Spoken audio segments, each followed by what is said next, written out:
Raining cats and dogs here in Bristol tonight. Yeah.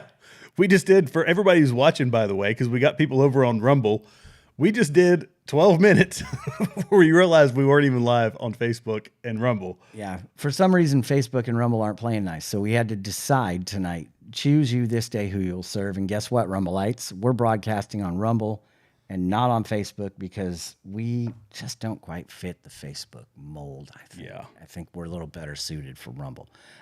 Tonight, we were deep in the discussion of the tsunami, right? We were. And Jared asked a question, and the question went something like this: do you think that this is man-made or not? And my response went something like this: no, I don't think it was man-made. I think we are going to see more and more of these 9-pointers, 10s. I mean, it's going to get worse and worse because the Bible says this is going to happen in the end.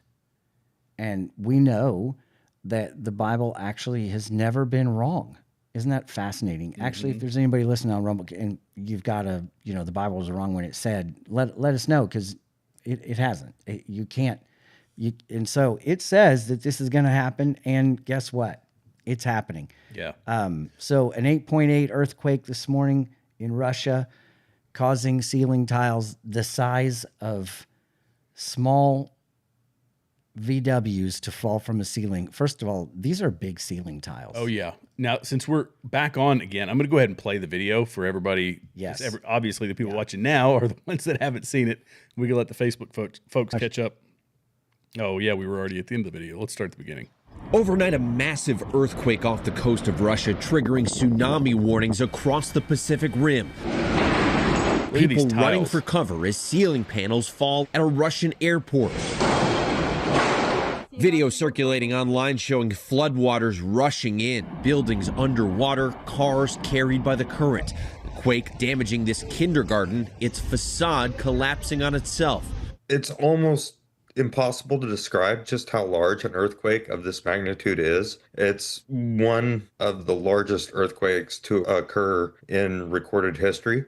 The massive 8.8 magnitude quake striking 85 miles off the eastern coast of Russia. A tsunami alert issued for Japan. People seeking higher ground, taking shelter on top of a building.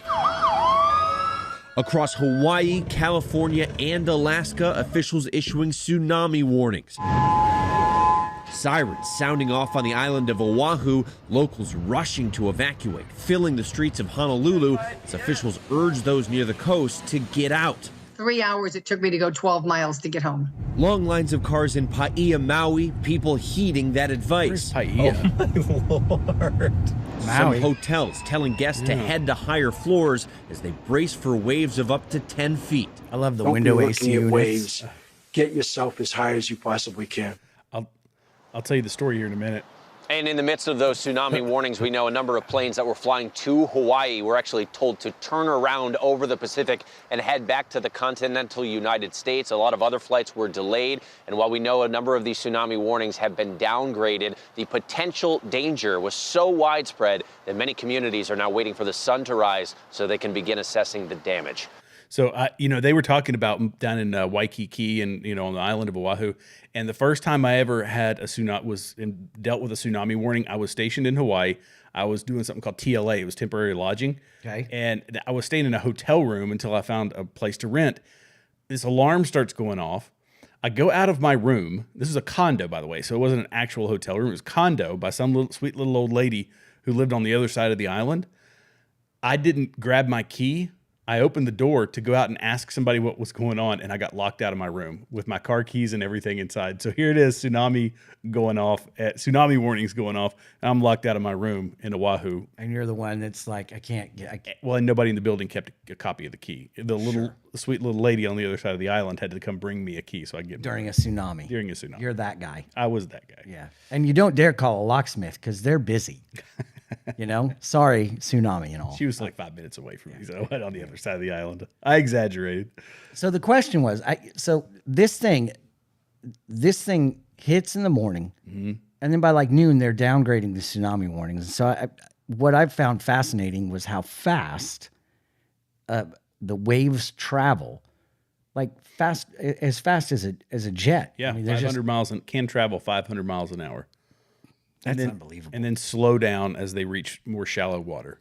Yeah, it's crazy. So it comes up on you quick as a hiccup. Yeah. Yep. I mean, if you're not, you got to keep your head on a swivel when you're out at sea during earthquake season. Yep. That's what they say. That's whoever that is. Whoever they is, those they people, they say that. But can this be weather modification? I don't know. I mean, look, granted, we're talking about an earthquake that generated a tsunami, but this was them talking about, we've talked about cloud seeding on here. We talk about it all the time because it's actually a thing. And this was 9 years ago. This is in 2013 on CBS. Lasers? Really? To change the weather? That's right. Well, as Mark Twain once famously said, everyone complains about the weather, but no one ever does anything about it. Well, instead of doing a rain dance, we physicists are firing trillion-watt lasers into the sky to actually precipitate rain clouds and actually bring down lightning bolts. Go ahead. Well, this fascinates me in part because, too, I remember reading the stories that China had used this during the Olympics, that the USSR had used this after Chernobyl to create rain clouds. I mean, did those really work then? We have some of these capabilities now? Inconclusive. Even in the 60s, the CIA used this to bring down monsoons during the Vietnam War, to wash out the Viet Cong. Governments have been playing with this thing. Alleged to. Alleged to, right. Yeah. Now, we realize that for decades now, these governments have been alleged to have experimented with weather control, but nothing conclusive. This time we're bringing in the laws of physics rather than simply waving our hands and uttering mumbo jumbo. We're actually using trillion-watt lasers now. And in the laboratory, sure enough, they precipitate rain out of water vapor. Sure enough, you can actually bring down electricity down the beam. Firing trillion-watt lasers, you rip apart the electrons, creating what are called ions, and these ions act like seeds, like dust particles, bringing down rain and even lightning. But I remember that guy's full of that. What's that? That guy's full of garbage. There's no way. There's no way they can control the weather. That's the stupidest thing I've ever heard. I remember saying those words. I thought you were being serious. No. But I remember saying those words. Lasers? Really? To change? Like, this is insane. This is crazy. And then you sit back and start to read, all the chemtrails and the chemtrail people, and you're like, you're out of your mind. Everybody knows it's just the exhaust from the jet. It's not nope. It's not. They've been trying for a long time to do this. I've got an article pulled up from the Houston Chronicle that talks about cloud seeding and how they do it and how they've been really trying to do it. And they've been tracking the results for a long time in different counties throughout Texas, and how the rainfall has increased in B County. It increased by 1.11 inches due to seeding. Good for them. They figured out how to manipulate the weather. They figured out how to make it rain by simply attaching these sprayers to aircraft. Shocking. Well, they did it. We talked about it a while back in the after World War II. They had a surplus of bombers. They were doing weather experiments, and it was Operation Cirrus. Operation Cirrus was about weather manipulation, and they dropped the dry ice into the hurricane that they thought had already passed Florida. The hurricane wound up gaining energy and speed, changed direction, and it steered back and damaged it millions of dollars worth of damage. Even back in the day, that was back then. They were studying this sort of stuff. We've now moved light years beyond that, and we're talking about these massive lasers, and we could play. And by the way, Tristan, I have to make a comment on this. Tristan said HAARP and DARPA have the technology to do so. You sent me a video, Tristan, and I went ahead and put it into my downloader. I downloaded it, and it's 38 minutes. So I'm not going to play it on this on this one. Maybe we'll do a deep. We just cancel our show and right. Play the video. Play that movie night. Be fine. But I'm going to watch it. I promise I will watch it. Yeah. But she's right. DARPA. Yeah. I mean, how many of us saw the Northern Lights? It's so great, right? In coastal Louisiana, those weren't Northern Lights. That was an experiment, right? Yeah. And so you look at this, and here's a quote. During that time, we've seeded about 120 clouds per season, DeCarlo said. So in total, over the past 20 years, we've had about 2,400 clouds that we've seeded. During that time, the water production has been more than 500,000 acre feet per year statewide. That's about a 4 inches of water across the state. So let me ask you this. We're sitting here going, oh, the greenhouse effect, blah, blah, blah, blah, blah. 20 years ago, they started messing with the weather. This guy did. And it's been going on since World War II. And we're, man, the greenhouse effect because of all the cars. Maybe you get your hand out of the weather and see what happens. Maybe you stop this nonsense of spraying chemicals in the atmosphere and just let things be. Well, and we're playing, it's still us playing God. I mean, and we'll play the video. I can play the video next of the Rainmaker CEO who talked about this being a benevolent agenda. That's great. And then can you follow it up with the UK, the guy? Yeah. Because it's so good. Yeah. It's so good. This is all so good. But it's our hubris. And we say, oh, we're doing this for the betterment of mankind. We're doing this because it's, there's drought. And because of all the harm that we're doing to the environment, we need to bring more rain. Even though if you were to say that CO2 emissions were increasing, CO2 creates a life. Right. And so the grape harvests in France that have been documented that are off the charts. Yeah. It's a period of green growth when you have additional CO2 because that's what fuels plant life. And then the CO2 is obviously what the plant life is what's generating oxygen, oxygenating the earth. So yeah, this is a complete farce. It's like we knew they said it was going to be another ice age. Then it's going to be, we're going to burn to death. And then it's every 10 years, Al Gore. 20 years. Oh yeah, Al Gore. they change it. But which, by the way, living here, it's kind of like every time I drive on the interstate and see that Al Gore, I just am like, why have we not renamed this yet? Al Gore Highway or whatever. It's like, where is the Al Gore Highway?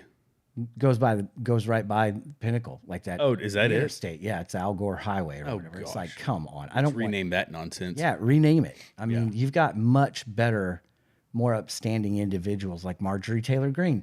You could name it. Well, she's not a Tennessean though. She can be. We could find it. Hey, the Tim Burchett Highway. Let's do the Tim Burchett. There you go, Highway. Tim Burchett. That's what we need. But I just want to say this before this guy gets on with his mullet. The guy that I'm reading, he acknowledges the public's concern about the release of silver iodine into the environment, but said that silver iodine is essential for cloud seeding because of its ability to remain solid, which also contributes to its classification as it's non-harmful to the environment because it remains solid. No, it does remain solid. You're right. But I don't want to eat that. I don't want my kids to eat that, but you're forcing us all to eat that because it gets into everything that we have. Yeah, there's farmers that have the seeds that they're having to use are having to be resistant to things like aluminum and titanium dioxide. Because they've sprayed so much that they have to genetically modify seeds so that the seed can take. Yeah. And then we're putting something genetically modified inside of our body. And then you want to lecture me on changing the environment, you want to lecture me on environmental hazards when we've got to genetically modify the seed we're putting into the ground because it can't grow because of what you've done. You're the one that's going to lecture me on what's right and wrong. Same thing with Monsanto and Roundup and the pesticides. They're making pesticide resistant seed or herbicide resistant seeds. Yep. So that you can spray it all down, cover it with carcinogens. And sell it to the American people. And you wonder why we watermelon. Seedless watermelons. It's all the same. It's like that's not how it grows. When you want to know why we have cancer, obesity, all the mental health problems, depression, all that stuff. Yeah. There's no other explanation than what we're consuming. All right, on a daily basis. Let's take a listen to what Captain Mullet has to say here because it's people important. Can listen to longer form interviews that you have done about some of the safety and research that you've done on what you use to cloud seed. Now, I want you to please address a larger question, which is one that is somewhat broad and perhaps even religious. But are you playing God? Are you messing with things that you shouldn't be messing with when it comes to the weather? I get this question all the time, and I totally think it makes sense to ask it. My intention is to serve God. I think that in Genesis 1:26 through 28, and then throughout the Psalms and the rest of the Bible, God tells us to take dominion over and steward creation, both for our sake, creation's itself, and then to honor him. And so if there are droughts and we have the tools to mitigate the damage done by them for our sake and for nature itself, then we should deploy those for the sake of tending to and stewarding the world. And if we weren't to do that, if we were to ban cloud seeding wholesale, despite knowing that it's safe, despite knowing it could help alleviate these problems, we'd be abdicating our God-given responsibility to be stewards of the world. Okay, let's address what. It's interesting. It's an interesting take on it. It's an interesting take. But it kind of. But, well, here's the thing. When there is, and obviously I'm a capitalist, but when there is that sort of a profit motive, I don't always think that folks are necessarily doing it for benevolent reasons. When we know that you're using chemicals, that you are spreading in an aerosol form all across the planet to do one thing, right, which is to generate rain. We see problem A, which is this place is going through a drought. We see solution A as spraying chemicals into the air and we generate rain. But problem B is what it's doing to the soil. Problem C is what it's causing us to do to the seeds that we're putting into the soil. Problem D is the issue that, and I think I was on D. Was I on D? You're on D. You're on D. I'm on D. Yeah. Where I am. That we're having to, we're putting this stuff in our bodies. Problem E is that people are consuming the stuff and it's causing, secondary and tertiary effects in our bodies. That you got to follow the chain of this. It's not solution or problem one, solution one, and everything's good and I'm being godly about this. You have to look deeper, and you will never convince me that spraying aluminum and titanium and all this other nonsense into the air, letting it land on our soil where we're planting stuff and doing this over farmland, that's going to be good for us. Yeah, no, it's not. Well, and and looking at it from his perspective of, if there's a drought, then we've got the ability to make it rain, then we need to make it rain. No, I mean, if there was a drought, then the lesson would have never been learned of Joseph forgiving his brothers, right? If there's no drought, look at all the times that God used weather to bring people into repentance, right? So you actually are, not that you can, but in a sense, trying to be like Christ. You're actually, in a sense, more trying to tie his hands, because what if that drought was meant to bring people to their knees? What if that, we don't know how God operates, but right. Or what if it's just a thing that happens because it's always happened? Oh, you mean like, and when we say drought, you mean like climate change? Right, like climate change. A drought happens because droughts happen, and these aren't end all be all wreck the country types of droughts. This is because we live on a planet that is very conducive to life. But weather ebbs and flows and weather changes, and there's good times and there's bad times. Right. And, we're saying, well, we want it to this is an effort. It's got to always be good. It's always got to be good. Always got to be good. And if it's not good, then we shouldn't do it. Right. And that's unrealistic. They're saying there's a drought. How long is that drought going to last? Well, we don't know, but we just need to make it rain. So let's spread titanium and aluminum and all this other nonsense into the air. And for today, it's going to work great. Right. And then in 30 years, when the cancer rates are skyrocketing, maybe not. Oh, they're already skyrocketing. But we're seeing it because they've been spraying forever. Right? Yeah. I mean, they've been doing this for a long time. Yeah. And all those years of people saying, that's ridiculous. They're not doing that. You can't control the weather. You can't make it rain. Guess what? Maybe you can't make it rain, but boy, they've been trying for the last half century. Yeah. And you didn't even know about it. Yeah. So you sit here and say those aren't cloud trails and chemtrails. That's the stupidest thing I've ever heard. Well, according to I could watch the trail of a plane dissipate, not hang there for 2 days. Right. You know what I'm saying? Yeah. And what they're actually reporting now has to really make a lot of people go, all these people that were saying those are chemtrails were right. Yeah. But nobody feels stupid about that. I don't understand. It's kind of like politics and everything else now. Nobody feels stupid. They don't want to admit they're wrong ever. They just want to be right, and they're going to be right even in the wrongness. Those are not chemtrails. Even though I know they exist, those aren't it. Oh, okay, expert on chemtrails. Now I kind of want to play this video. Are you okay with me playing? Yeah. Go for it. It's interesting. I really like Captain Mullet. Yes.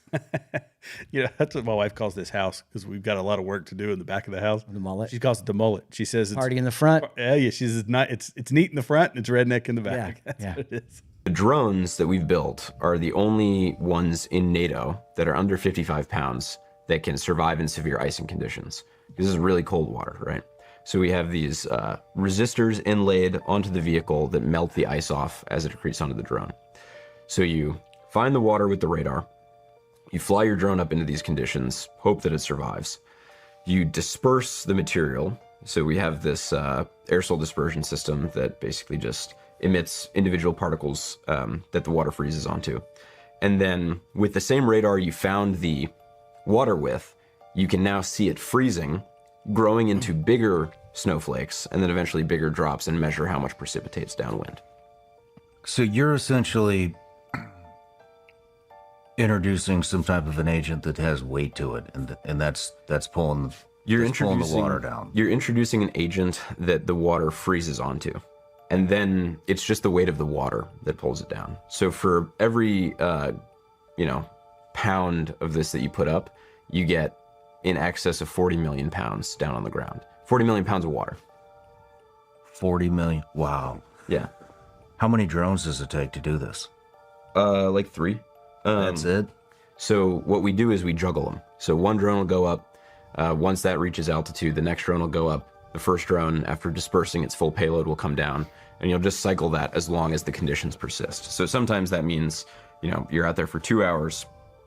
Our forward operations specialists, though, it's a lot of former vets, National Forest Service guys, oil roughnecks, people that are willing just to live out on a mountain for 9 months at a time.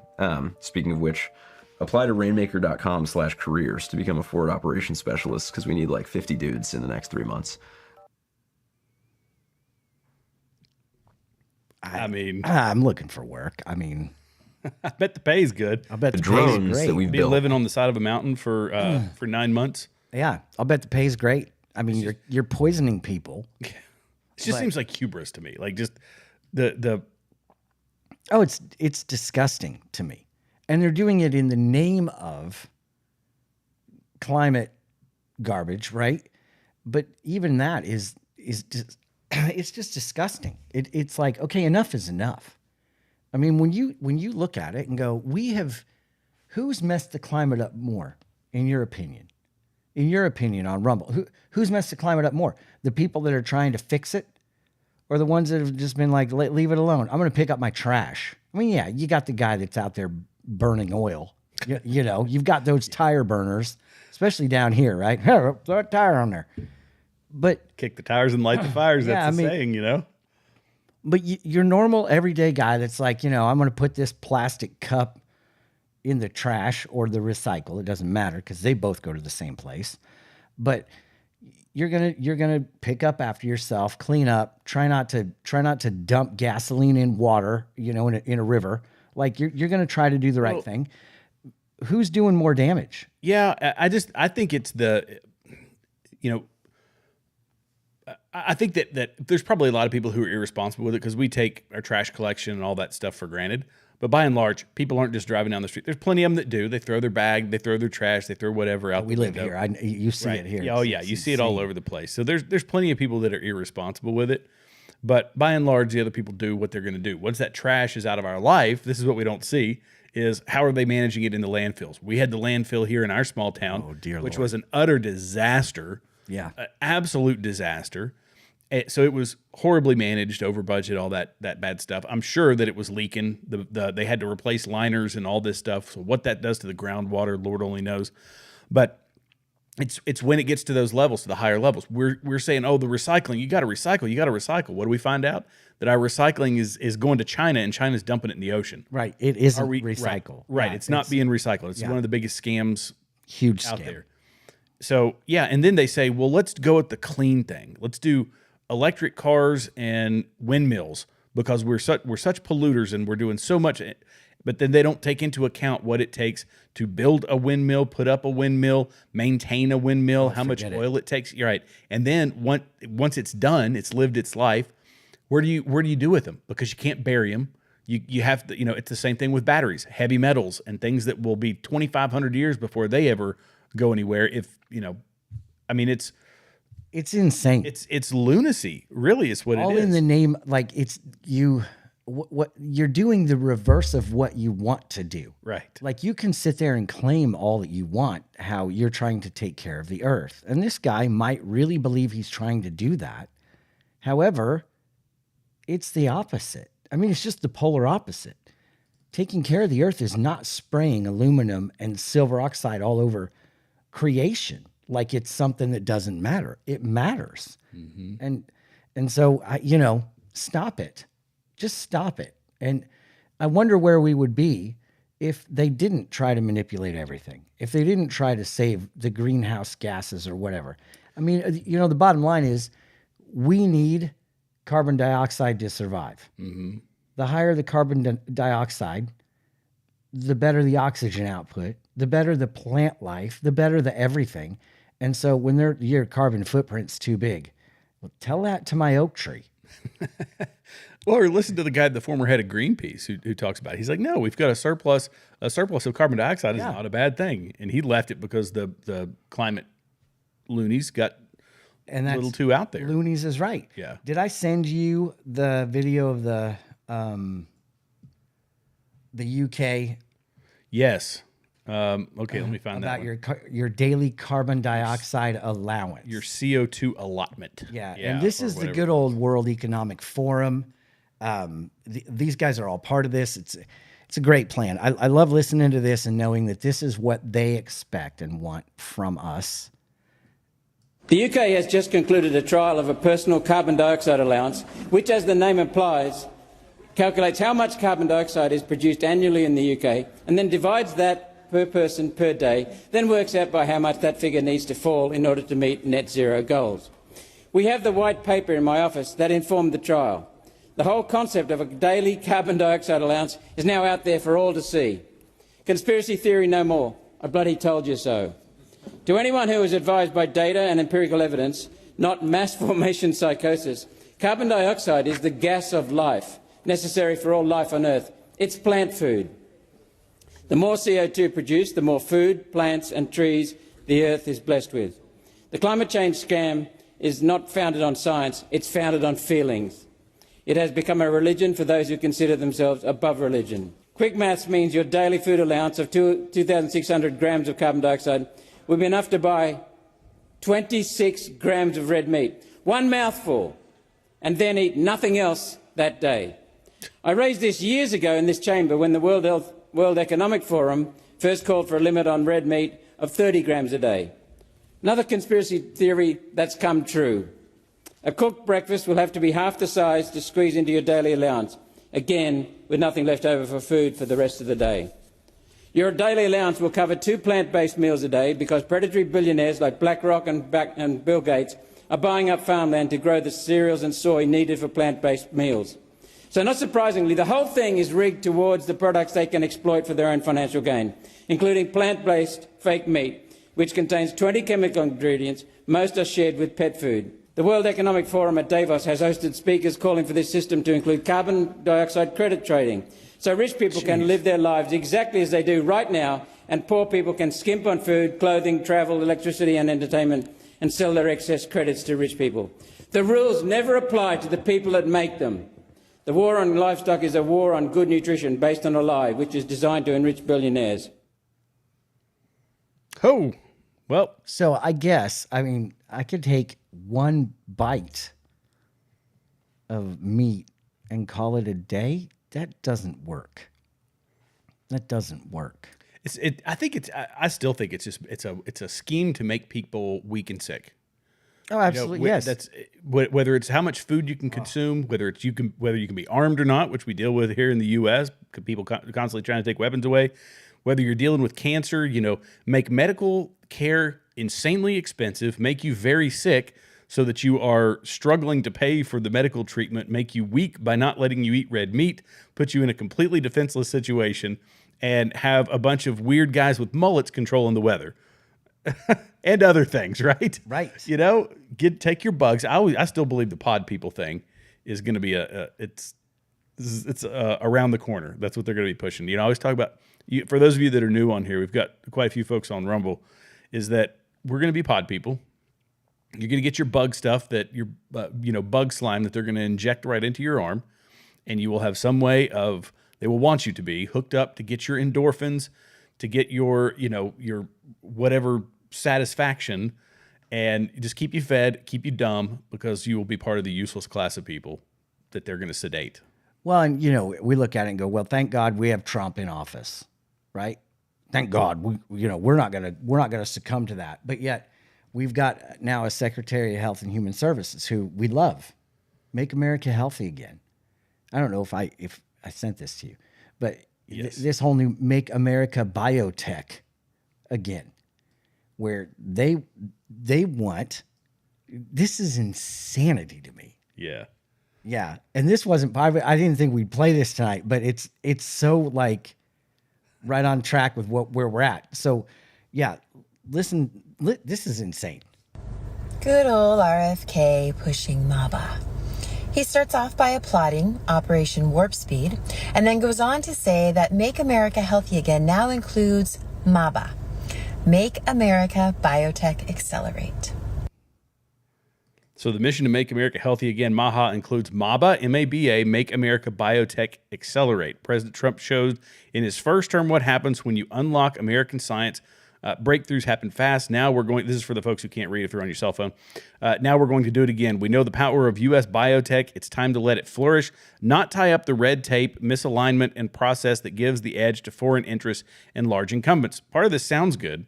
We're clearing the path to transform great science into real cures at lower costs and better health for the American people. Life science and biotech are at the heart of that. Because nothing says Make America Healthy Again quite like pushing the World Economic Forum and globalist agenda of having everyone wear a wearable sensor, or removing regulations and accelerating Bill Gates' CRISPR gene editing therapy, or removing regulations and accelerating anything coming out of the biotech industry. We think that wearables are a key to the MAHA agenda, making America healthy again. And we are going to, my vision is that every American is wearing a wearable within 4 years. Wow. Wow. Can you believe this? Well, sort of. So I want the AI part is what terrifies me. Yeah. Never offline. Right, never offline. Never there offline. You go. It's on Time Magazine. Wearable. You saw the lady that did it with. She demonstrated. She actually had one embedded in her. Yeah, wearables. Right, and it was subcutaneous. So it's a subcutaneous tag, and I think Google might have been. And what else do they use wearables for? There's more. You need me to pause? Keep going. Yeah, hold it. Right Yeah. there. I can't. I mean, I can't. Everything he's done so far has been phenomenal. It's great. Yeah. I mean, it's been great that they're getting red dye out. They're getting, they're taking the chemicals out of the food, and then they come across with this, and this is very end times-ish. Yes, it is. This is what made the skin on my, like I got the chicken skin, as they call it down here, like where the hairs stand up and you go, wait a minute. And if you're listening and you're seeing this for the first time, let us know. Does this give you chicken skin? Because when you see this and you go, wait, I thought he was on my side. Yeah. This doesn't feel like he's on my side. Now they're wanting to track it. They're wanting to track you. They're wanting to know. Because he follows the food dyes, the things that are actually making us unhealthy. All that's good. But he, like a Democrat, like an actual Democrat, which he is, wants to take it to the nth degree and say, we really want to get to the meat and potatoes of your health. And the only way to do that is if we cross that line and invade your personal safety, your personal security, your privacy. If we have to do that for your own good. That's the Democrat in him coming out saying, yes, I want wearables within, what did he say, 5 years? Everybody to have 4 years. 4 years. 4 years. Everybody to have a wearable. Everybody to have a. It ain't going on this guy. What could possibly go wrong? 4 years. Well, and that's the inroad too for the boutique diseases and boutique poisons and things that China are working on. China's working on genetic markers and attacking genetic markers for specific people so that you can have an aerosol that's dropped over, I'm hypothetical aerosol or something put in the water, whatever it happens to be, that can target specific genetic markers and not take out everybody, but just the people that you want to take out. And this is why the 21 and was it 21 and Me or 21 and yeah. That stuff, people got in trouble. They were sending it to Chinese companies, selling the data, and China is if you sent your stuff into that, there's a scientist working on something for you, or it might be, they've got your DNA and they can target it. It's really it's terrifying stuff. It really is. Do you want me to keep playing? Or? Yeah, go ahead. Okay. Medication adherence and optimization. Wearables could track physiological responses to medications and track how well a patient is adhering to their treatment plan. So they've already come out and told us that wearables could prevent, predict, and detect future pandemics. What happens when your wearable sensor says you haven't taken your quote-unquote therapy that you need to take? It's unbelievable. We're developing, through technology, an ability for consumers to measure their own carbon footprint. How great what is does that mean?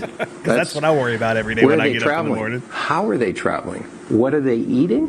What are they consuming on the platform? So, individual carbon footprint tracker. Stay tuned. We don't have it operational yet, but this is something that we're working on. And look at that. Just like that. Just like that. I mean, is there anything more nefarious? We got to know. We have to know what your carbon footprint is, because when we get up in the morning, we're not worried about paying our bills, going to work, all that. We say, how much I have got to do what I must to control my carbon footprint for the day. It's unbelievable. I mean, that's what you do, isn't it? That's what I do. Absolutely. Oh, every day. Absolutely. Yeah. Bad enough that these are the same people. Now, not him. This is a thing that I kind of sit back and go, I don't get this, because coming from him, coming from Kennedy, it's like, aren't you the one, like, you're not pro-vax, right? Right. I mean, he's not anti-vax, but he's not pro-vax. And so, like, I don't know, and maybe we can look it up. Did he take the jab? I don't know. I don't know if he did. I don't know if he didn't. I do know that there's a study that came out that said that the Pfizer jab in particular really has an adverse effect on people's pituitary gland. And that's why, funny. Say that again. Sorry, I was typing. The pituitary gland. Yeah. The Pfizer vaccine, it attacks it. Right. And just where human growth hormone is generated. And for adults, it also changes kind of like who you are almost. Mm-hmm. Like there's a lot of people that took it and then became somebody different. Has anybody experienced that? I have. There are people in my life that once they got that shot, they became a different person in a sense. So,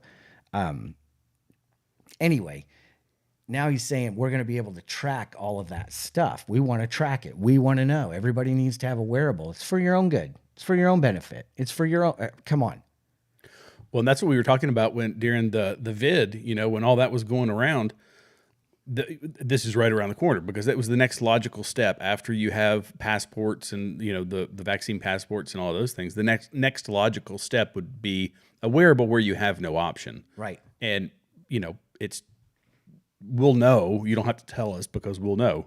Yeah. Well, I mean, it's bad enough. Are they going to make it for kids too? Because here's the thing. The Pediatrics Association has come out this week, and I didn't send this to you, but they came out this week with like, hey, if your kid isn't vaccinated, they can't go to school. Yeah. And religious reasons are not an exemption. Right. There's no reason. So you've got all these kids parents that are like, we didn't get that. And religious, you can be religious or you cannot be religious and just claim religion, and say, I'm against this. I don't want my kid vaccinated for smallpox when they don't need it. Right. It's like, so I would say that smallpox though, because you know how smallpox is given. I had the smallpox one is perfectly safe, because it's done. It's honestly, it's done the same way, in a cleaner way than George Washington did it at Valley Forge. I was just going to say, it's also been around for 1,000 years and everybody knows it's okay. Yeah, it's a basic inoculation. Yeah. A basic, they give it to you. Yeah. A minute dose and you fight it off, and that's your body responding and you win. Yeah. So, but at any rate, now they're saying if your kids, we believe that if your kids don't have that full schedule, which in America is a big schedule, Yeah. that, that they probably shouldn't be going to school with other kids. It's like, give me a break. As if the medical profession hasn't lost face enough when it comes to what we need and what we don't need.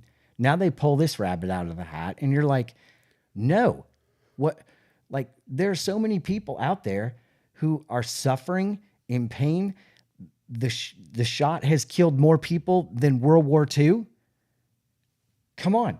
I said it. We're off of YouTube. No more YouTube. No more YouTube. But it has. I mean, it has. And they're sitting here saying, as a medical professional, you're going to tell me that I need to get an inoculation or a vaccine for what? That my kids need it or they can't go to school? After you guys just watched half the population of, Guam basically be wiped out in less than 4 or 5 years, based on something you said was perfectly safe and effective. Right. When you say those numbers, I do have to say that you're not talking about you're obviously not saying like the 60 million that the Russians and the Germany and all of that together. It hadn't been that many people. Well, here's the thing, Jared. Here's the thing about that. Number one, they'll never admit to it. Right. Right. But what do you classify? Complications, pre-existing complications? Here's what I say is that we really just don't know, because I know firsthand that from people that I've spoken with that there are people who died with that were classified as from. Right. And that's what I mean. We don't know. Right. Because there's a profit incentive. Mm-hmm. So yeah, the numbers are wildly skewed. And anytime I see somebody who says, no, we know the numbers, we are certain of the numbers, I say, I'm looking at a person who is either being dishonest or who is ignorant, because we know that we were lied to. When they say, and I'm not talking about you, I'm talking about from the established community, right? That say, no, you're crazy, you don't know. I know because I have a certain number of letters after me. But when I hear people say, no, we were all being told, firsthand accounts, we were all being told, a person has a heart attack, they obviously died from a heart attack, and we were told to mark it as a death from COVID, then you hear that time and time again, because they got more money. How do you take any of the numbers seriously? You can't. And you can't deny, like, not to mention the Dr. McCullough, people hate him. And that's definitely going to get us kicked off of YouTube, the fact that I mentioned him. Yeah, it is. But is probably one of the most researched and studied guys on this. And he's got a whole stable of other physicians who are backing him up, who are putting their careers on the line to bring this data. And they knew that the myocarditis was a problem. And if you have even the percentage of risk that it is, they say, oh, well, it's very, very low. The number of people who we know have lost their lives because of that, those are margins that the average doctor wouldn't take. That they wouldn't for accept. Sure. For sure they wouldn't accept. Right. So it's, they have lost a lot of credibility, and it's really quite unfortunate, because it's one of the professions where we don't know what we don't know about our own bodies, and that's why they have to go to school for 10 years to learn those things. But when we get conflicting information, we are the bad ones for questioning the data that's being put in front of us. And the other people are saying, well, I won't accept the data that's being put in front of us. Kind of like we get back to a Columbus situation where everybody said that when the earth was flat, everybody believed that the earth was flat. No, you're blasphemous. You're preaching false stuff. You're a nut. Right. And if you say anything that deviates from the status quo, but I'm sorry, that's just not how science works. And now we're people who our health is at risk for something that, these are the same, by the way, American Association of Pediatrics is the same organization that says it's fine to give mastectomies to 13-year-olds. Right.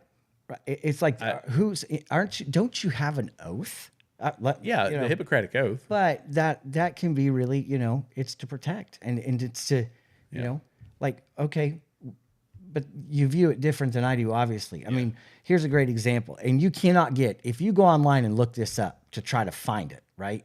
You won't. It's insane. The amount of hoops that Google makes you jump through just to get this information. You got to go to the UK office of statistics and go, How many people have died from the coronavirus vaccination? Well, heart attacks are up 420%. All cancers up by 623%. Bell's palsy, fertility, diabetes, and dementia way up. But are you dying from the jab or are you dying from a heart attack? This is where this is where you go. As many people have died from this as World War II, because you start to lump them all together. And yeah, all right, a percentage of those 420% increase probably would have happened anyway, right? But so you can't really know. But what you do know and what you can guarantee across the board is the death count's up. Mm-hmm. It's not down. It's up. And all the other symptoms are up. They're up 420%, 623% cancer increase. That's insane. Mm-hmm. That's insane. And this was 2023. It's even gotten worse. Who knows where it's going to be in another 5 years, right? But so anyway, yeah. We haven't even gotten to the headline yet. No, we should. We're 45 minutes in. Yeah, we haven't gotten to the headline. But all this ties together because here's the deal. MABA, Make America Biotech Advanced, all this stuff. I want to start before the headline, before this. I wanted to start with that video. The prediction back in 2019 or 2009. It had 9, I think, in it. Yes. I think this is the one. Is that the one? No, it's the kid. The other one.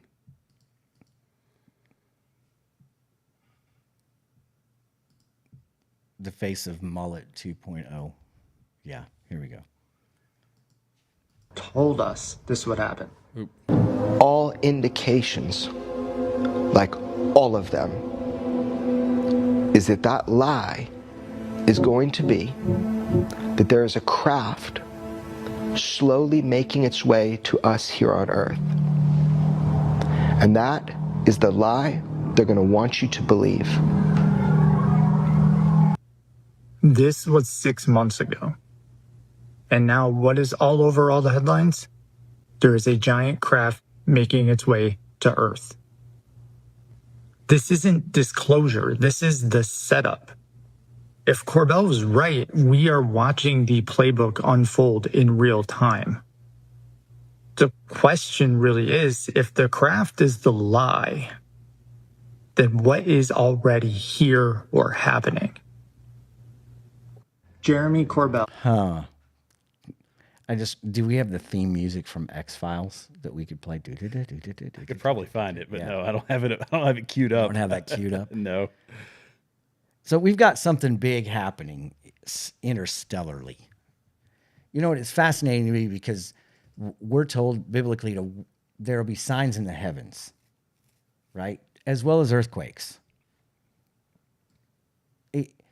It's fascinating that right now there are signs in the heavens. We've also seen multiple signs in the heavens over the past couple years, the increase of signs in the heavens.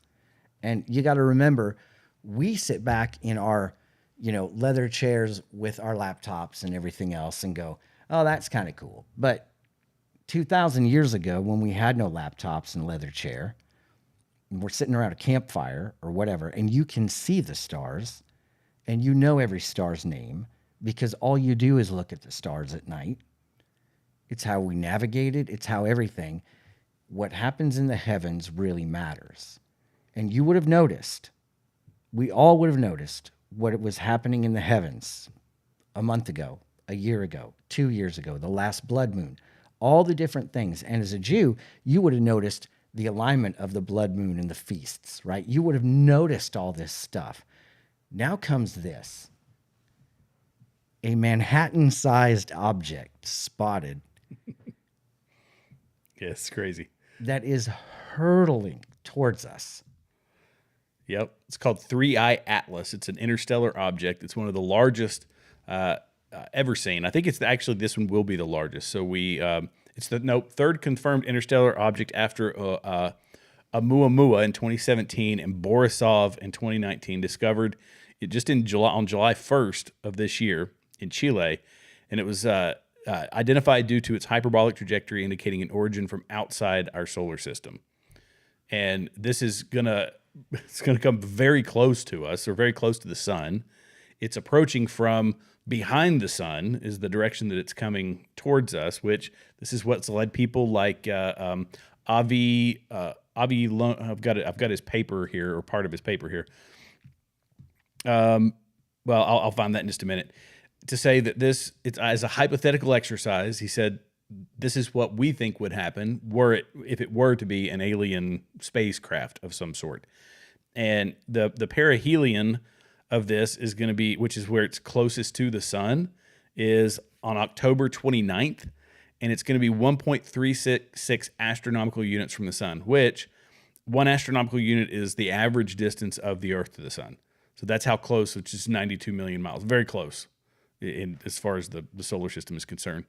And it's going to be moving incredibly fast, but it's 6 to 10 kilometers in diameter, making it the largest known interstellar object. And yeah, I mean, it's... What's funny is they don't know exactly where it came from. They don't know where it's going. Right. They know it's coming real close to us, as well as passing Jupiter and Venus, right, and Mars. And it's very close. Very close. Less, like 0.3 astronomical units from Jupiter in March of 2026. Okay. And so it's going to be incredibly close to these planets. Yeah. Which there's a 0.0005% chance of that happening, right? Yeah. Like it doesn't. This is coincidence. I don't know. But they do know that it's probably about 11 billion to 3 billion years old. Like, how do you know that? I mean, how do you know? How can you tell me? Because you would hypothesize where it came from, which they believe it came from the forget which part of the galaxy it came from, but where it came from, you measure distance in light years, approximate light years from that band of material. Mm-hmm. And how long would it take for it to arrive from there to here based on their hypothetical math of, the expansion of the universe. Which is based on their hypothetical origin, right. Which is based on their hypothetical. I mean, they have no clue what this thing is. Right. To the point where, the Harvard physicist is suggesting that this might be an alien this might be a hostile alien air invasion type of thing. Right.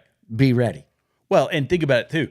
The speed at which from discovery of this object to the time it's going to be near us, that also says, we ain't watching that much of the sky because you think some dude was sitting there having a Diet Coke and eating Cheetos, and he's like, "Whoa, watch out! This thing's about to hit us!" And it's too late now.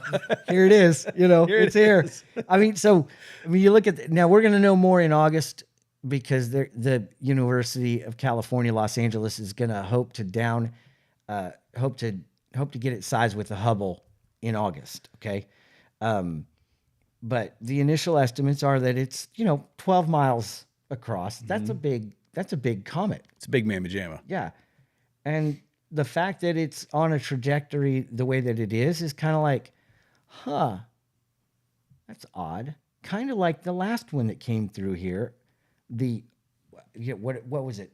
Amawana or whatever, where it was like Oumuamua, I think is what they called it. Where people thought that was they thought that it had the shape of a craft, and it could be just kind of a scout. Mm-hmm. And so now there's a theory that it's a scout, and that the real thing is coming. So that was a scout for this thing. Is this theory? Right. Okay. So I actually asked ChatGPT about this. Yeah. What did she have to say? I went through a long, I basically was asking about a 3-eye atlas, and hey, kind of explain it to me, give me data on it. So it did. And then I said, all right, here's don't base your answer on the status quo. Give me your honest opinion. Do you think it is an alien vehicle? It said, all right, here's the straight answer without towing the status quo. No, I don't think 3-eye atlas is an alien vehicle, but let me explain why, and also why it still matters that a lot of people ask the question. So the case against an alien origin, it behaves exactly like a comet. This is what most people say. It's outgassing volatiles even at 6 astronomical units. That's what a comet would do. So it's got a long trail behind it. It has visible comma and tail. It's spinning normally. So 16.8 hour rotations with no signs of artificial modulation or stabilization. There's no sudden course change, no signal, no structure features, blah, blah, blah. So people think that, why do they think that it's an alien? Because it's fast and foreign, because people are looking for it, and because it's old, possibly billions of years older than the solar system. That alone adds mystique. If it's that ancient, maybe it was launched when Earth was still molten. I mean, that sort of thing. So, yeah, and it goes on and on. It gives a few more scientific ideas, but it's basically saying, no, I don't think that it is. And even the scientist who made the argument, which was, I told you I would find his name, Avi. Oh, I know where I stuck that. I put it over here in my Evernote.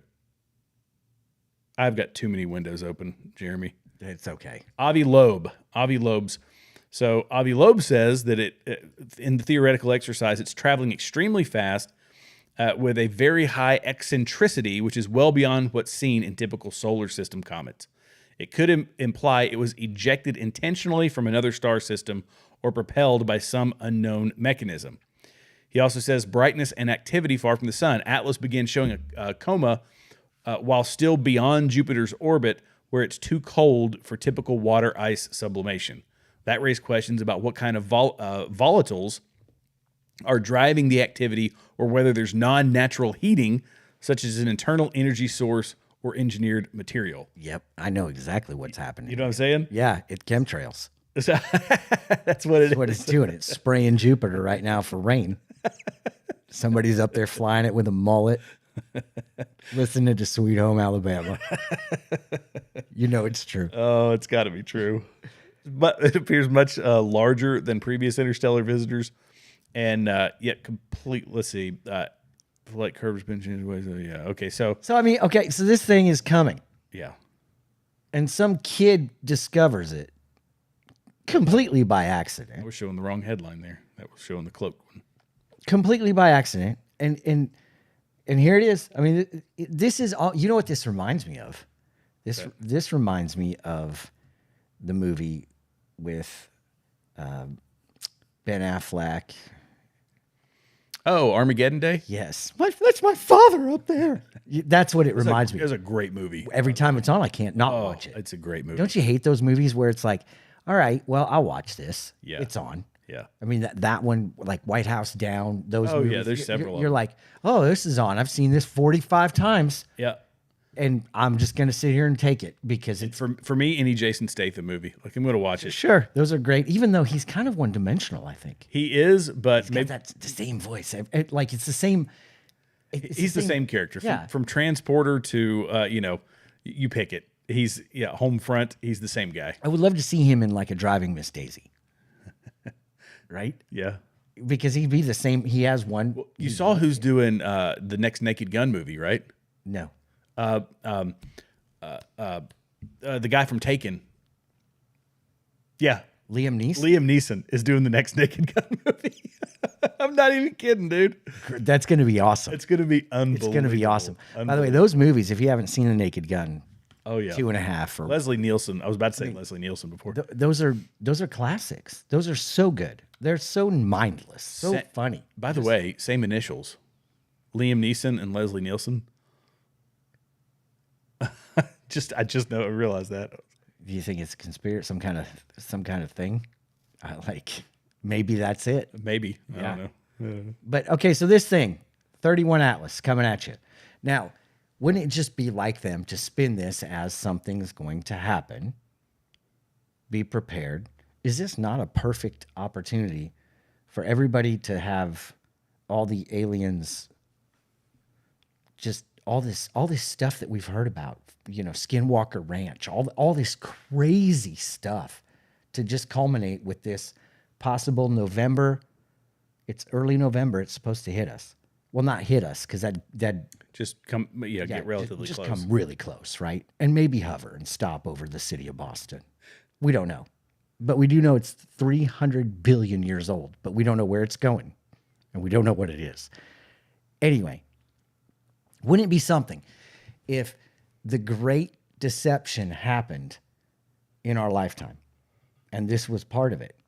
I mean, we've got an ex-NASA engineer who just happens to be incredibly educated and well-educated and has been employed by some really, really fascinating entities like NASA and maybe, I don't know, Northrop Grumman. Thank you. Yeah, like he's legit. He's legit. And what's he saying? He says, has made sensational claims that humans are not only reverse engineering alien technology, but that trillions of invisible extraterrestrial devices may already be hidden across the planet. Richard Bendurek, CEO of Field Propulsion Technologies and a former propulsion engineer for NASA and Lockheed Martin, shared the shocking allegations during a December 2024 episode of the Ecosystem Futures podcast, which has recently resurfaced on social media platform X.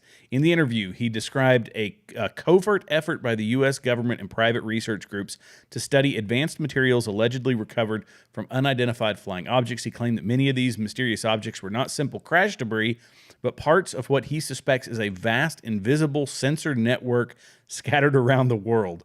The engineer admitted he didn't know who had placed the devices, but said they were unlike anything he'd ever seen, not just decades ahead of current technology, but hundreds of years beyond it. Yeah, and he goes on to talk about a sliver of metal that can literally blend into anything that it's with, right? Is this the article where he talks about how this little piece of metal will be able to, like, I put it on my hat, it becomes my hat. You never know it's there. And how this is everywhere. Yeah, I don't know. I should have thought about this beforehand, but I'm going to show you a video clip. You've seen cloaking technology. Like, we have cloaking technology right now. Yes. Are you going to show me the one of the Japanese guy holding up the thing in the garden? Well, this one's not in the garden. But I mean, there's some of it. They used. I want one of those so bad. They used to do it with cameras here. Yeah, I can show the one in the garden. Show. Well, it's really bad quality video. Yeah. But no, yeah, don't show that one. That's so bad. What's that? That's terrible. That's very low quality. It's terrible. You got to see a better quality because this is fascinating and fantastic, and it's real. Yeah, it's like this is actual technology, and it's used. It's fiber optics and other things. Yeah. Do they sell it on Temu? That's what I want to know because I'm looking to do something a little different lately. That is a great question, right? Well, this is the video that keeps popping up. I'll show this one. It's not. This would be such a great tool to have. Let's say I'm a little portly, right, today, so I'm going to go to the beach, but I don't really want people to see me because I'm going to take my shirt off because it's hot. So what do? I pull up the hologram. What is this on? Like America's Got Talent? Yeah, I don't know. It's at some expo. Okay. So here he is at America's Got Talent. Let's see what Simon has to say about this. I don't know what he's saying. Oh wait, there's more. Oh, where'd that guy go? So there was a technology before, and it used to use cameras, and they were talking about the. This is a better version of it. Garden. This is fascinating because there's a lot going on here. It's a garden. I mean, think about deer hunting with that, man. Oh yeah, right. I'd wrap myself in that stuff. Look at this. Look at this. Yeah. I mean, you can see he's holding up a sheet, but you got to think distance, right? The way they were talking about this before was camouflaging military vehicles. Yeah. And you'd never. Never. Yeah. There's no. It's unbelievable. I mean, this takes hide and seek to a new level, right? Yeah. This is so good. It's hide and seek in the same room. Yeah. But so anyway, this guy is claiming that this kind of technology exists in metal, which that curtain's not metal. Right. And he said that these things are everywhere, that they're everywhere. I mean, what? So as we do, I pulled up, these are amazing things, right? And yeah, there's too much. What's that? It's too much. Harvard scientist warns that mystery interstellar objects that could be hostile are bound for Earth. This is a Harvard guy. This other guy who claims that trillions of shape-shifting, cloaked devices are hidden across the Earth, it has got I mean, he's got legit street cred. I mean, he's no joke. He's a very well-educated guy who has done a lot of very high-end things. And he's saying this. And I looked up a couple verses here. And he performs great signs so that even the fire, even makes fire come down from heaven on the earth in the sight of men. And he deceives those who dwell on the earth, signs of which he is granted to do. Unbelievable. Yeah. The coming of the coming of the lawless one is according to the work of Satan, with all power, signs, and lying wonders. And for this reason, God will send them strong delusions that they should believe the lie. So the great dragon was cast out, the serpent of old, called the devil and Satan, who deceives the whole world. It's like you go, just one right after the other. Then out of the smoke, locusts came upon the earth, and then and they had a king over them, and the angels of the bottomless pit. It's like, I mean, it's just, the deception's coming. Yeah. And this is, you've said it before on the show, and I stick to it to this day, that aliens are a big thing. They have been ever since Roswell and all that stuff. You know what? I'm going to say better way for. They have been since Fatima. Okay. I mean, we this little town, Fatima was it's Mary. It's all flocked there. Let me tell you, that wasn't Mary. That's deception. And I'm just looking at America is what I was referencing. But yeah, I mean, you can go back that far to where these reports begin. Isn't it fascinating that these reports have only escalated over history, and Israel becomes a nation, and these reports, I don't know, quadruple that year, and then it becomes more and more every year after that. And now here we are going, our own government is, we're going to go ahead and disclose that we have these UAPs. We don't understand them, whatever, and we see more and more. I mean, it's constant. It's almost like white noise. You see this stuff. What we used to sit back, if I was a kid and we had Instagram, if I was a kid, we had phones, if I was a kid, we'd be amazed. But on Instagram, you would see video footage of these things coming off the coast of Daytona, and we would all sit there and watch that for hours. Like, what is that? What it's a UFO. And we'd be fascinated by it. Now it's so frequent, so much that you just, whatever. We've really been numb to it. Yeah, whatever. Yeah. It's just, okay, yeah. And the government has basically affirmed it. This stuff exists. We have no idea what it is. Oh, look, on the cruise ship, this thing comes out and goes right into the water. Doesn't even stop. And then you can see the light underneath the water, and 5 people film it and release it. And nobody cares. And nobody cares. Everyone's like, oh, well, that's interesting. Nobody cares. Nobody's like, let's get out there. Like, it's over. We're so desensitized to it that we're going to embrace this so easily. And then I've said it before, nothing's going to make a believer question their faith or question their God like one of these things hovering over the city of Boston. And then you sit back and go, is Jesus really real? Was he one of these? And if one of these says he was one of these, even if it is a hologram, then we're all going to go like, oh, well, I guess that makes perfect sense then, doesn't it? Or if we're not the only thing in this universe, then, I mean, there you go. Being made in the image of God is just debunked. The best deception ever. Yeah. It's the greatest long game ever played, is to replace God with something godlike. And remember, Satan's greatest, it's the greatest form of flattery is imitation. He's going to do everything he can to imitate God, all the way down to putting the Muslim temple on top of what should be where is the temple of Israel, the temple of Yahweh should be, right? The temple. They've got a mosque. Why? Because he wants to imitate God. And the best way to do it is to come to earth in a chariot, right? Is to come to earth and deceive billions of people by showing up that way. And remember, he's an angel of light. It's going to be beautiful. He's going to be beautiful. And it's just this glorious deception. And you see all of this stuff lining up. And I'm just going to say I'm not a conspiracy theorist. I probably am, maybe a little. I am. Okay, maybe a little. But this, to me, makes perfect sense. How else would you get the governments of the world to rally and unite? He tried through a pandemic. Didn't fully work. Almost did. So next, we're going to up the ante a little bit. Let's go ahead and visit them. What you're going to see is not aliens. No, and even this thing, I think this is like the slow roll. There's always a slow roll to get people kind of amped up for something. You know, it's what if there were ever a pandemic? Imagine if there was a pandemic. You can go. People have done this. That it was slow walking, getting people used to the word, getting people, you know, and hypotheticals and things that could possibly happen. And you know, we are on the cusp of something that is so deadly and so dangerous and da da da da da da da. And then oddly enough, one happens. Yeah. Isn't that just crazy how that works? So bizarre. And it's the same way. We got spacecraft. There's these aliens. It could be a spacecraft. Actually, we know it's not. How about like? But let's do a hypothetical exercise. Robots in your own house. Right. I mean, Right. we can just I, keep Robot, and we are now seeing it with Optimus, and it's insanity. Yeah. Well, and I will say this is to Elon Musk's detriment. He's saying he's been the most anti-AI guy, and yet he's now got the most powerful AI.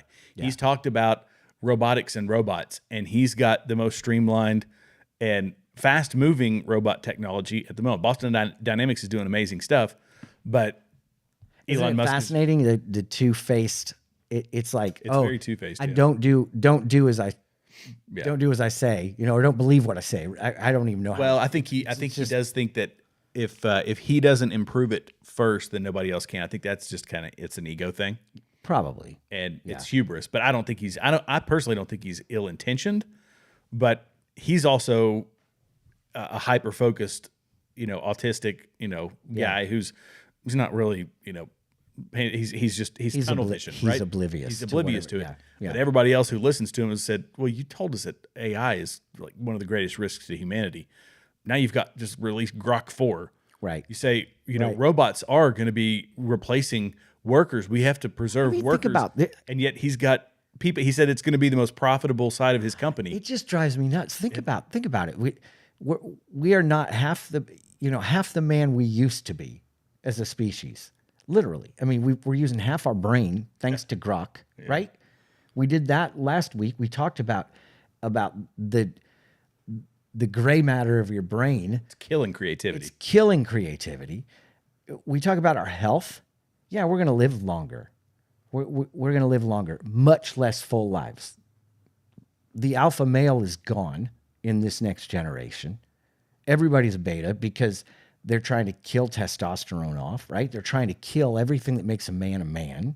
They're trying to dumb us all physically down. and socially. Yeah, that's what I'm saying. Physically and socially. And by physically, that means literally. We're taking stuff that blocks our own testosterone, right? To make young boys not fully develop as men, much less testosterone. Microplastics are having a huge impact on that. Yeah.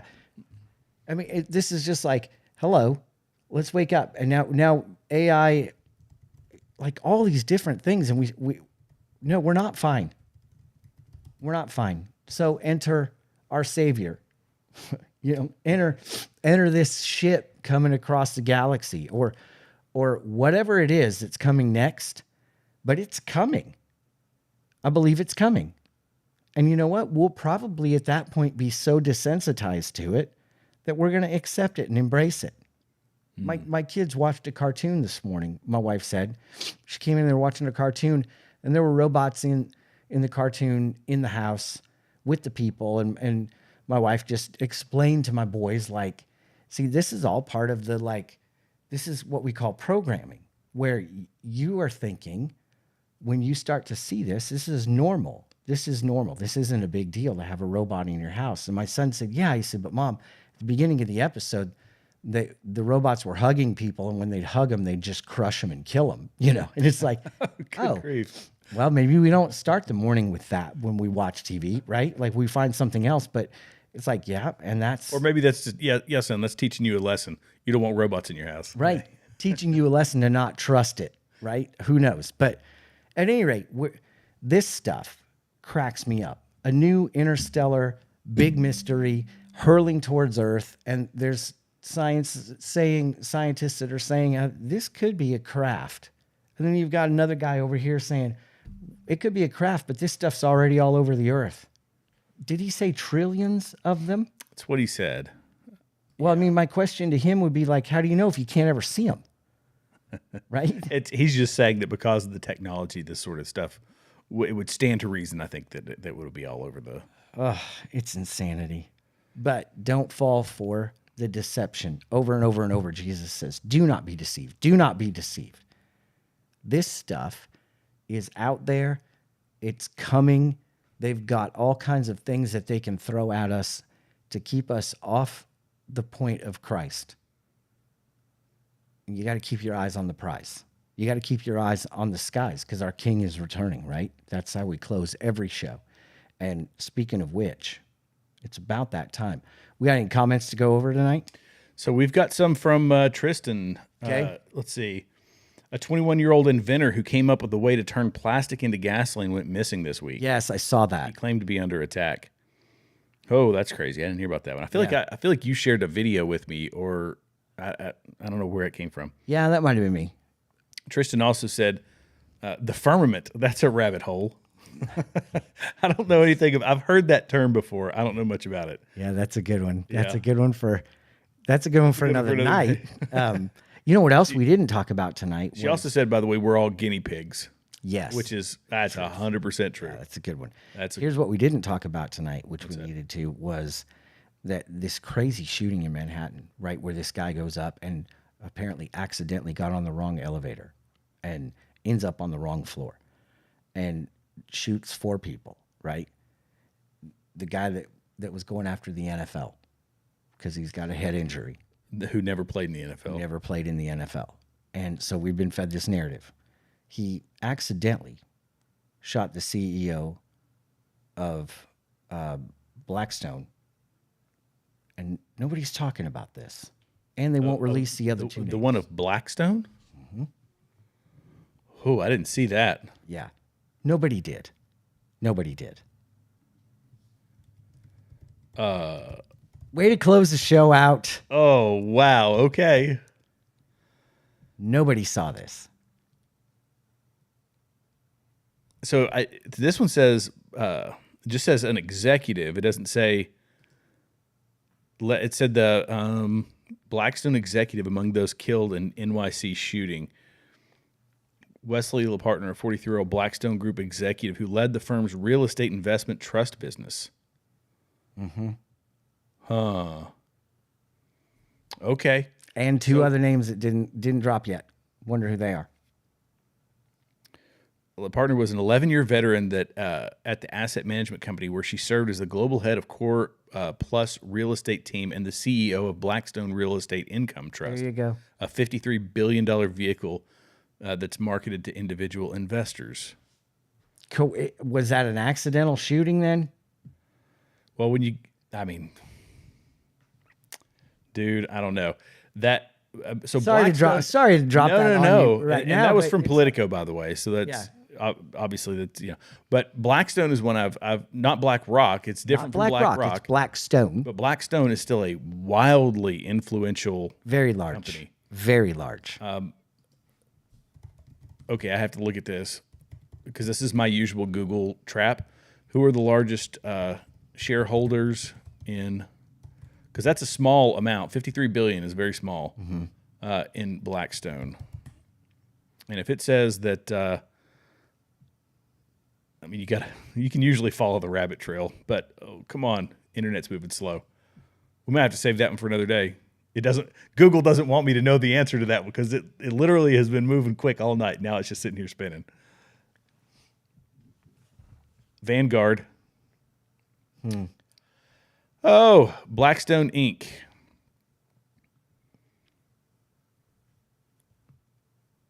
Let's see. Oh, where is it? I hate sitting silently, you guys, but I have to. Well, you can go up. You know what? While you're looking, can There you you go. Vanguard, equities. Yep. Vanguard, BlackRock, State Street. There you go. The big three. The big three. They're the top 3 shareholders in Blackstone. So, it could be coincidence. Let's be honest. It could be coincidence.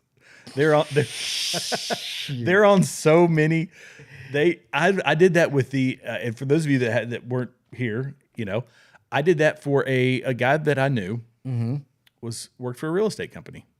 I said, oh, they said, oh, he's getting bought out. He's going somewhere else. I said, oh, okay. Who bought him out? Give me the name of the group. Go to the name of the group. Who is the largest shareholder of this group? BlackRock, State Street, Vanguard. It happens all the constantly. time. These people they're trying to control the world, and do we think that we're? Well, that's a rabbit hole for another day. It's a coincidence, kind of like Christine Grady, the head of the Department of Bioethics at the National Institute of Health, being married to. Oh yeah. It's just a coincidence. That's just a coincidence. It's just a coincidence. We live in such a crazy engineered world. It is just a coincidence, right? I mean, you can't, they are a cute couple. They look like the kind of couple you'd see maybe, especially in those outfits, maybe like at McDonald's or something. I was going to say, yeah. But yeah, I discovered that today. That was a bit of a like, wait, what? And I had to look it all up but there's still two unnamed. And those are the two I'm sitting there going like, okay, who's unnamed that this kid got? And they're painting the narrative that somebody who never played high school football was there to kill people or to, unalive people because of, in the NFL, because of a supposed head injury that he had or something. And you go, this is a little far-reaching to me. This reasoning is a little far-reaching. And then when I find that out, it's like, oh, well, that's not so far-reaching. And then to say he took the wrong elevator. No, I think he actually probably took the right elevator, because I have a feeling that he was on a mission and not just something random or arbitrary. Well, we don't know. I don't know. But this would make... determined. Yeah, this would allegedly make more sense, allegedly. And with that... keep your eyes on the skies. Our king is returning. We're braver than the rest. Till next week, when we'll have more information about more stuff. Keep your comments coming. Like and share. It's very important. If you have questions, comments. Yeah, comment. You can comment after the show. Most people do. We try to get back to you. And Tristan, keep the stuff coming. The firmament is a good one. That's a good one to discuss. Because we've all seen the rockets that go up and then come down, right? So, the Van Allen radiation belt and all that? Yeah. It was the video footage from the moon landing. Personally, I've become much more of a denier of the moon landing. But oh, you mean the one from the 60s that somehow they had a camera? Oh, yeah. Well, especially when you compare the footage of what we got with the last drone that landed on there versus the footage that we had when they took off. No, and like you see him closing the hatch and it's all wobbly and plasticky, and then there's one of the videos has a mouse in it where it's like a mouse is on the rover or something. Oh, I didn't see that, but that's probably here. I mean, not that it matters. I get it. It was a Cold War. Yeah. We got to beat the Russians. And so we're gonna. Yeah. And this is our way of doing it, is to stage the whole thing. Who cares? I mean, who cares? Other than we have better cinema than they do. That's how we won. I mean, maybe that's why Hollywood's so powerful now. They said you owe us for the Cold War. Yeah, we ended that. Yeah, we covered up JFK. That's right. I mean, but really, who cares? It's okay. We didn't make it. Well, there are flags up there. Okay, I don't know. I don't have a telescope that can see that. Yeah. So, but yeah. Till next week, braver than the rest. Have a good week.